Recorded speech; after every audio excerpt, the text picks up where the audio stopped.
Hi hello busy piece. నా Instagram stories, post, reels అన్నీ చూసి నా లైఫ్ చాలా హ్యాపీనింగ్గా ఉంది. నేను చాలా ఎంజాయ్ చేస్తున్నాను, చాలా తిరుగుతున్నాను, నచ్చినవి కొనుక్కుంటున్నాను, తింటున్నాను, తిరుగుతున్నాను అని ఫిక్స్ అయిపోయారు. బట్ రియాలిటీ అది కాదమ్మా. వెల్కమ్ టు మై దరిద్రం సిరీస్.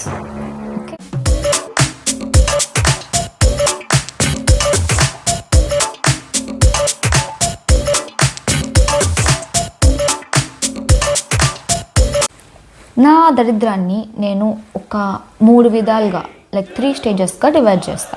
ఓకే, స్టేజ్ 1, నేను ఏదైనా కానీ ఆఫీస్కి పోవాలి అని చెప్పేసి రోడ్ ఎక్కాను అనుకో, వెంటనే రెడ్ సిగ్నల్. సరే అని కొంచెం ముందుకెళ్ళాను అనుకో, రోడ్ బ్లాక్, గంటలు రోడ్ బ్లాక్.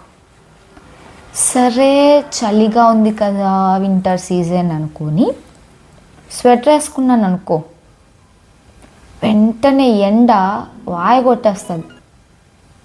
సరే ఎండ ఉంది కదా అని చెప్పేసి సన్ స్క్రీన్ పూసుకొని వెళ్ళాను అనుకో, కుండపోత వర్షం పడుతుంది. అట్లుంటుంది దరిద్రం. ఓకే, సరే ఛార్జింగ్ పెడదామని చెప్పి ఫోన్ ఛార్జింగ్ పెట్టాను అనుకో, ట్రాన్స్ఫార్మర్ వెళ్ళిపోతుంది తెలుసా.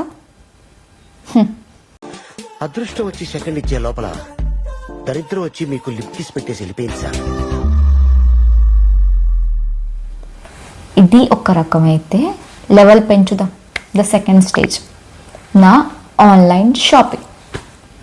నా ఆన్లైన్ షాపింగ్ ఎలా ఉంటుందంటే, ఏదైనా ఒక అమెజాన్, ఫ్లిప్కార్ట్, మింత్రా ఇలాంటి వాటిల్లో డ్రెస్ నచ్చితే సైజు ఉండదు, సైజు ఉంటే కలర్ ఉండదు.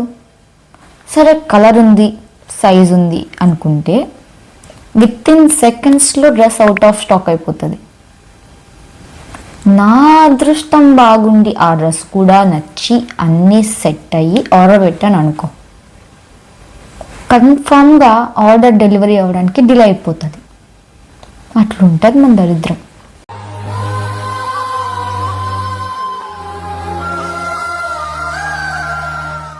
ఇంకో లెవెల్ పెంచుదాం.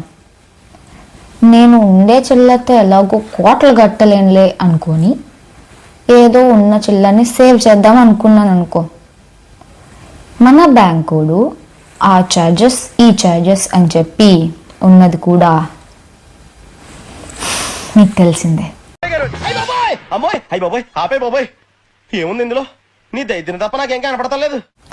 సో దీన్ని బట్టి అర్థమైంది ఏంటి అంటే, నా జీవితంలో ఏది పోయినా సరే దరిద్రం అనేది మాత్రం బంక అతుక్కున్నట్టు అతుక్కుని ఉంటుంది.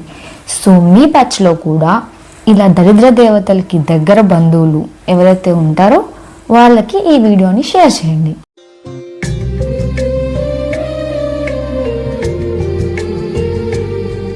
So don't forget to like, share, subscribe.